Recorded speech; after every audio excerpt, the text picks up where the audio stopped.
The truth of the share market channel में आपका स्वागत है। मैं भुवनेश अग्रवाल। नमस्कार दोस्तों। शेयर बाजार में आज तेजी है। केवल मात्र एक दो दिन बाजार ढीला रहा। फ्राइडे को जो 600 पॉइंट सेंसेक्स टूटा, उसको बाजार के महारथियों ने ज्यादा तो नहीं बोल पाए। थोड़ा सा ये छोड़ी खबर किसी सोर्स के जरिए मीडिया से बैकडोर से कि भारत पाकिस्तान के बीच तनाव के कारण बाजार में गिरावट आई, वार की संभावनाओं के कारण गिरावट आई। कहीं आसपास ही वार नहीं भाई। मोदी जी तो वैसे ही सीधा कर देंगे पाकिस्तान को, दे दे झटके। जैसे अभी मैंने पढ़ा है, अभी क्या मतलब कल ही पढ़ लिया था, पाकिस्तान में जबरदस्त बाढ़ आई, सैकड़ों मकान बह गए, सैकड़ों हजारों वाहन बह गए और पाकिस्तान ने इमरजेंसी लागू करी है नदी क्षेत्र में। जो सिंधु नदी क्षेत्र है उसमें इमरजेंसी घोषित की है, उसके आसपास के शहरों के। तो करामात क्या करिश्मा किया मोदी जी ने कि जो झेलम नदी का पानी सिंध नदी में मिलके जाता है, उस पानी को एकदम से प्रेशर से छोड़ दिया और उस पानी ने तबाही मचा दी पाकिस्तान के अंदर। 500 बम डालते ना पाकिस्तान पर, या 1000 बम डालते तो भी पाकिस्तान का इतना नुकसान नहीं हुआ जितना पानी छोड़ देने से हुआ है। Pakistan is completely nowadays fully flood affected country, suffering from heavy damages। बहुत से लोग ये कहेंगे कि साहब ये तो गलत बात है। क्यों भाई गलत बात क्यों है? हमारे देश के निर्दोष निहत्थे लोगों को हत्या कर दी जाए वो तो सही है, और हम अगर करते हैं कुछ भी कायदे की बात करते हैं, हमने क्या किया? उनकी नदी में पानी बहाया है, मतलब कोई गलत काम नहीं किया। पानी चाहिए था उनको, दे दिया हमने। वो अपने यहाँ इंतजाम रखते पहले से ही, भाई प्रेशर आ जाए, मान लो फ्लड आ जाता है, कल को फ्लड भी तो आ सकता था रेनी सीजन में, तो वो इंतजाम करें अपना, मतलब काबिल है ना, बहुत योग्य है, बहुत ताकतवर है। तो ये बात रही। तो इसलिए ये जो छोटी मोटी अफवाहों से जिस दिन बाजार ढीला होता है इस तरह जोड़ दिया जाता है कि आने वाले टाइम में तो बहुत बड़ी मंदी आ जाएगी। लेकिन मैंने इस वीडियो से पहले वाला जो वीडियो, यानी आज सुबह का जो वीडियो लॉन्च किया था, उसमें साफ कह दिया था किस प्रकार की इस दौर में बहुत सी अफवाहें आएंगी कि ये लड़ाई हो गई, ये बम चल गए। कोई घबराने की जरूरत नहीं। घबरा के आप तो कहीं प्रॉफिट बुकेंगे, यार पैसा लिक्विडेट कर लो थोड़ा सा, अरे वो 2 घंटे 4 घंटे बाद या सुबह शाम के अंदर तेज आ जाए, वो शेयर आपके हाथ से निकल जाएगा। इसी तरह होता है बाजार में। मैं साफ कह चुका हूं, ये बुल फैज की शुरुआत है। और अगर भारत पाकिस्तान के बीच ओपन वार हुई सीमाओं पर, या भारत के हवाई जहाजों ने गर्जना की पाकिस्तान के ऊपर, ज्यादा 10-20 दिन का पाकिस्तान के रक्षा मंत्री ने कहा कि हम ज्यादा 3 दिन लड़ाई लड़ सकते हैं भारत से, 20 दिन लड़ लेंगे ज्यादा से ज्यादा, सरेंडर कर देंगे, हालत खराब हो जाएगी। भारत आज एक इतना ताकतवर देश है कि ये दुनिया की ताकतवर देशों में से इसकी गणना होने लग गई है। आज भारत 4-5वीं शक्ति के रूप में उभरता हुआ नजर आ रहा है। इसलिए कोई घबराए नहीं, डरे नहीं इन छोटी मोटी बातों से। और ये लाख 2-2 लाख 3-3 लाख करोड़ की कंपनियां हवा में नहीं उड़ने वाली हैं। अगर कोई शेयर बाई चांस कोई ज्वार के झटके में हो रहे, टूट भी गया, रिकवर हो जाएगा, क्या होगा इसमें? Don't worry at all, hold with confidence. तो ये तो बात ये रही। और दूसरा काम हम क्या करेंगे आज कि एक सेक्टर की 3 दिग्गज कंपनियां, उनको हम तुलना करेंगे कि उन तीनों में से कौन सी बढ़िया है। क्योंकि मेरे से पूछता है कोई साहब ये कंपनी बढ़िया है क्या, फिर दूसरा आदमी ये पूछता है साहब ये कंपनी बढ़िया है क्या, तीसरा आदमी पूछता है ये कंपनी बढ़िया है क्या। साहब मैं उन सब चीजों का पटापेक्ष करूंगा, अभी खोल करके एक एक सुई आपके सामने रखूंगा, सच्चाई सामने रखूंगा कि आप खुद सिलेक्शन करें। और मेरी ये जो मैं टेबल दूंगा बीच में, थोड़ी देर बाद दूंगा, 8-9 मिनट के आसपास ये टेबल में इसमें मेंशन करूंगा, इसका प्रिंट आउट निकाल के आप अपने फाइल में रखें। इतना अच्छा कंपैरिजन नहीं मिलेगा कहीं भी आपको। moneycontrol.com ने स्क्रीनर ने और कईयों ने दे रखे हैं, लेकिन ये कंपैरिजन नहीं है उनके पास। मैं कंपैरिजन देता हूं प्रैक्टिकल एस्पेक्ट को देखते हुए, शेयर प्राइसेस के जस्टिफिकेशन को ध्यान में रखते हुए, शेयर प्राइसेस की आने वाले समय में ग्रोथ रहेगी, बढ़त आएगी या डीग्रोथ आएगी शेयर में, मैं उन सब चीजों को ध्यान में रख के करता हूँ। दोस्तों, मेरा काम खाली ब्लफबाजी देना नहीं है, पैसे कमाना नहीं है मेरा काम। मेरा उद्देश्य है, I want to help the small investor और the retail investor by heart and soul. This is my basic objective. और ये जो फर्जी खबरें आती हैं उनसे बच के रहें थोड़ा, कि ये 7 रुपए का शेयर 7,000 हो जाएगा और ये 10 रुपए का शेयर 10,000 हो जाएगा और ये 3,000 तो हो चुका है। ये सब फर्जी चीजें होती हैं, इनसे आप बिल्कुल संभल के रहें, दूर रहें आप इनसे हर सूरत में, वरना आपका पैसा बर्बाद हो जाएगा, सब खा जाएंगे लोग।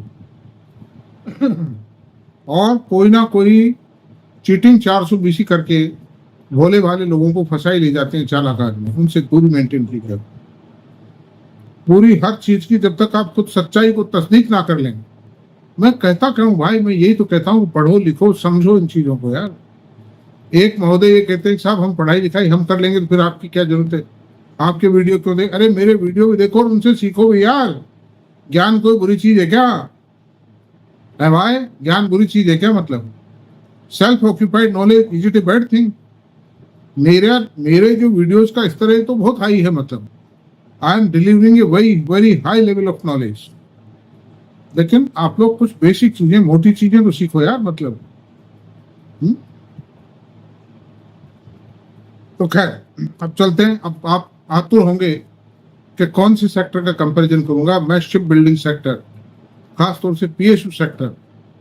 पीएसयू सेक्टर के अंदर 3 शिप बिल्डिंग कंपनीज हैं, तीनों के नाम है, एक का नाम है मझगांव, दूसरी का नाम है कोचिन शिपयार्ड, तीसरी का नाम है garden reach ship building.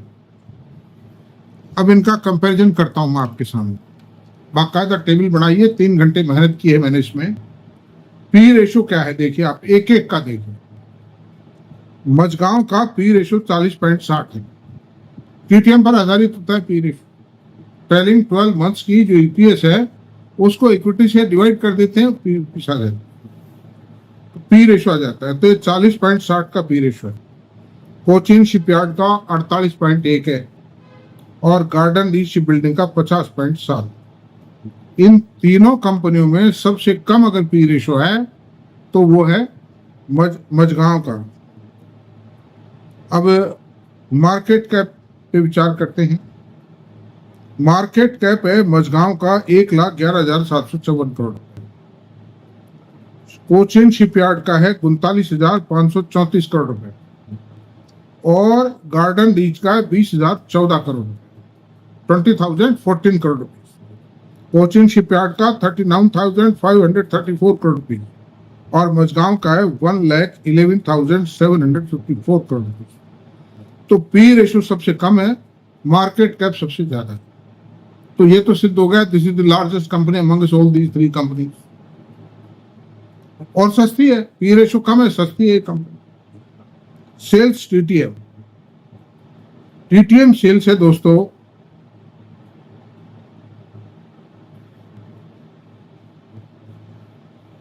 TTM sales है मझगांव की 11,361 करोड़, ट्रेलिंग 12 मंथ्स की सेल। कोचिन शिपयार्ड की है 7,000 करोड़ और गार्डन रीच की है 4449 करोड़, 44,049 करोड़।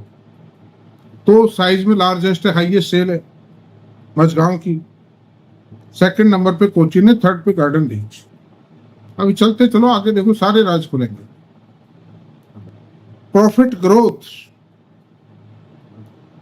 मझगांव की 42% ग्रोथ है year on year, Cochin shipyard की 2.33% ग्रोथ है ईयर ऑन ईयर और गार्डन रीच की 10.64% ग्रोथ है year on year. Work orders, Mazagaon के पास 35,000 करोड़ के ऑर्डर्स हैं और कोचिन शिपयार्ड के पास 20,000 करोड़ के ऑर्डर्स हैं और गार्डन रीच के पास 9,000 करोड़ के ऑर्डर्स हैं। वर्क ऑर्डर्स भी सबसे हाईएस्ट हैं मझगांव के पास। टेक्नोलॉजी, टेक्नोलॉजी का जहां तक सवाल है, किसके पास बेस्ट टेक्नोलॉजी है सबसे ज्यादा, तो ठीक है, तीनों कंपनियों के पास टेक्नोलॉजी है। तीनों कंपनियां हाई टेक प्रोडक्ट तैयार करती हैं, शिप वेसल्स तैयार करती हैं, जहाज तैयार करती हैं, ये सब है। लेकिन उसमें से भी सबसे हाई टेक्नोलॉजी किसके पास? मझगांव बनाती है डिस्ट्रॉयर एंड सबमरीन्स। और तरह के जहाज भी बनाती है, लेकिन सबमरीन और डिस्ट्रॉयर बनाना आर्मी के पर्पस के, ऐसे जहाज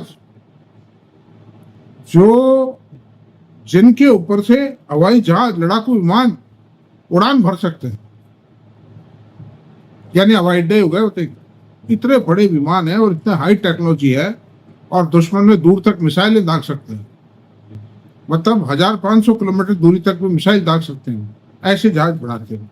और सबमरीन पानी के अंदर पनडुब्बी बनाते हैं, बहुत कॉम्प्लिकेटेड अंदर से, दुश्मन को पता भी नहीं पड़ेगा कि यहाँ पनडुब्बी चल रही है, और वो कहीं की कहीं पहुंच करके डैमेज करके आ सकते हैं दुश्मन को।